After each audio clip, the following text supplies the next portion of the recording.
Di pertengahan bulan Ramadan, seorang perempuan dan seorang ibu yang sudah berumur 30 tahun keluar untuk membeli baju anaknya. Dan hatinya sangat tertutup. Lalu dia masuk di kerumunan orang. Dan di pintu, ada seseorang yang sudah agak berumur, yang seakan sedang membutuhkan sesuatu dan sedang kelaparan. Dia sedang meminta-minta sambil menangis. Lalu, wanita itu melihatnya dengan rasa iba. Lalu dia berkata dalam hatinya, bahwa jika dia keluar lagi dan orang tersebut masih berada di sana, maka dia akan memberinya sesuatu. Karena dia sekarang tidak membawa uang, dan dia akan memberikannya sesuatu yang cocok untuknya. Lalu, wanita itu membeli sesuatu yang dia butuhkan. Lalu dia langsung bergegas karena hatinya tergesa-gesa. Karena dia mengingat anaknya, maka dari itu dia khawatir akan terjadi sesuatu. Lalu dia bertemu dengan saudarinya di tempat itu. Lalu, saudarinya itu menenangkannya dan janganlah dia merasa khawatir, karena dia juga sama-sama mempunyai anak kecil. Lalu wanita itu keluar dan melupakan orang yang berumur tersebut. Tetapi, dia teringat kembali ketika hendak menyalakan mesin mobil. Maka dari itu wanita itu pun turun dan langsung menemui orang tersebut. Lalu, laki-laki itu melihatnya.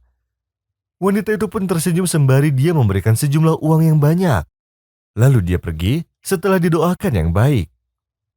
Lalu wanita itu kembali ke mobilnya, dan kemudian saudarinya tetap tersenyum, serta dia ingin tahu kemana dia akan pergi. Tetapi wanita itu tidak menceritakan sesuatu, dan ketika sampai, dia melihat anaknya sedang bermain dengan teman-temannya. Karena dia sangat mengkhawatirkannya, wanita itu pun turun dari mobilnya lalu dia mendekati anaknya. Namun tiba-tiba ada sebuah mobil yang melaju yang tidak diperhatikan si anak. Sehingga wanita itu pun berteriak sangat kencang. Dan si anak pun tertabrak serta terpental ke atas seperti bulu yang terbang lalu jatuh ke bawah. Kemudian mobil itu pun berhenti seketika. Lalu sopir itu merasa ketakutan. Akan tetapi anak itu cuma menangis. Dan wanita itu pun langsung memeluknya. Dan si anak pun tidak terluka walau sedikit pun. الذين ينفقون أموالهم في سبيل الله ثم لا يتبعون ما أنفقوا منا ولا أذى لهم أجرهم عند ربهم ولا خوف عليهم ولا هم يحزنون.